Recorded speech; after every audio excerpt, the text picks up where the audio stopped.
ఈ 9260 వ్యాన్లు ఎవరి పేరు మీద అయితే ఉన్నాయో బెనిఫిషరీస్ వాళ్ళందరికీ కూడా ఈ యాసెట్ని అంటే ఈ వ్యాన్ని ఉచితంగానే వాళ్ళకి ట్రాన్స్ఫర్ చేసే విధంగా ఒక నిర్ణయం తీసుకున్నాం.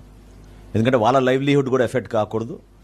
వాళ్ళు ఈ వ్యాన్స్ని ఉపయోగించుకుని వాళ్ళు కూడా గూడ్స్ డెలివరీయో లేకపోతే ఇంకో దానికో ఈ వ్యాన్ని ఉపయోగించుకునే విధంగా ఆ బెనిఫిషరీస్కే ఈ 5 కార్పొరేషన్లు SC corporation, ST corporation, BC corporation, EBC corporation, అదేవిధంగా minority Muslim and Christian finance కార్పొరేషన్కి ఇటు యాసెట్స్ మేము ట్రాన్స్ఫర్ ఆటోమేటిక్గా జరిగిపోయినప్పుడు వాళ్ళ దగ్గర నుంచి ఆ బెనిఫిషరీస్కి ఎవరైతే 10% కట్టారో ఇనీషియల్గా వాళ్ళందరికీ కూడా ఈ వ్యాన్లు మళ్ళీ తిరిగి ఇచ్చేటట్టు ఉచితంగా రాష్ట్ర ప్రభుత్వం నుంచి ఆ నిర్ణయం తీసుకుని ఇంతటితో ఈ పీడిఎస్ రైస్ ఉక్కుపాదంతో కూటమి ప్రభుత్వం తీసుకున్న నిర్ణయాలు మనం ముందు తీసుకెళ్తున్న తరుణంలో ఈ పర్టికులర్ నిర్ణయం ఖచ్చితంగా దానికి దోహదపడుతుందని మేము భావిస్తున్నాం.